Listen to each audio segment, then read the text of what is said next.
മന്ത്രി പാവങ്ങളോട് ഈ വെല്ലുവിളി നടത്താതെ മന്ത്രി എന്നെ വിളിക്കാൻ പറയും, ഞാൻ കൂടെ ചെല്ലാം. ആരോഗ്യവകുപ്പ് മന്ത്രി വീണയ്ക്ക് ഡൽഹിയിൽ പോകണമെങ്കിൽ വീണയോടൊപ്പം ഞാൻ ചെല്ലാം.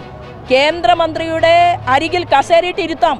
വീണ പറയട്ടെ, കേന്ദ്രമന്ത്രി നദ്ദ കൊടുത്ത കോടിക്കണക്കിന് രൂപ കൃത്യമായിട്ട് ആശാ വർക്കേഴ്സിന് കൊടുത്തിട്ടുണ്ടോ എന്ന് ഞാൻ ആരോഗ്യവകുപ്പ് മന്ത്രി വീണയെ വെല്ലുവിളിക്കുകയാണ്.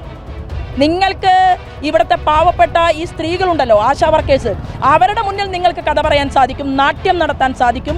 എന്നാൽ കേന്ദ്രത്തിലേക്ക് നിങ്ങൾക്ക് പോകണമെങ്കിൽ ഇവരല്ല പോകേണ്ടത്, നിങ്ങളാണ് വരേണ്ടത്. ശ്രീമതി വീണ, നിങ്ങളാണ് വരേണ്ടത്. നിങ്ങൾ വീണ ജോർജിനെ നട്ടലുണ്ടെങ്കിൽ അഹന്ത മാറ്റിവെച്ചിട്ട് കേന്ദ്ര മന്ത്രി നദ്ദാജിയെ കാണാൻ വീട്ടിൽ പോകണോ, ഓഫീസിൽ പോകണോ, വരാൻ ഞങ്ങൾ ഒരു ടീം ആളുകൾ ഉണ്ടാകും. ഇനി ആശാ വർക്കേഴ്സിൻ്റെ ആളുകളെ വിളിക്കണോ, ടിക്കറ്റ് എടുത്ത് ഞാൻ നിങ്ങളുടെ കൂടെ വരാൻ തയ്യാറാണ്. തയ്യാറുണ്ടോ? നിങ്ങൾ സമയം തീരുമാനിച്ചോ, ഡേറ്റ് തീരുമാനിച്ചോ, ഞങ്ങൾ അവിടെ വന്നിരിക്കാം. അപ്പം നദ്ദാജി പറയും, കേന്ദ്രത്തിൻ്റെ ഇവിടുത്തെ ആരോഗ്യവകുപ്പ് മന്ത്രി പറയും കേരളത്തിലേക്ക് എത്ര കോടി കൊടുത്തിട്ടുണ്ടെന്ന്. മുഖം ചുളിഞ്ഞ് തിരിച്ചു വരേണ്ടി വരും വീണയ്ക്ക്. പച്ചക്കള്ളം പറയാൻ വേണ്ടി കുറച്ചു കാലമെങ്കിലും മാധ്യമപ്രവർത്തനം നടത്തിയതല്ലേ നിങ്ങൾ? സത്യസന്ധതയുടെ ജിഹ്വയായിട്ടുള്ള മാധ്യമപ്രവർത്തനം നടത്തി ആ റൂമിൽ നിന്ന് തിരിച്ചിറങ്ങി വന്ന് സുഖകരമായി മന്ത്രിയായതല്ലേ? ഇതല്ലല്ലോ നിങ്ങൾ ചെയ്യേണ്ടത്. നിങ്ങൾ ഇവിടുത്തെ സ്ത്രീകളുടെ അരികിലേക്ക് വരണം. ഗതികേട് കൊണ്ട് സമരം ചെയ്യുന്നവരാണ്.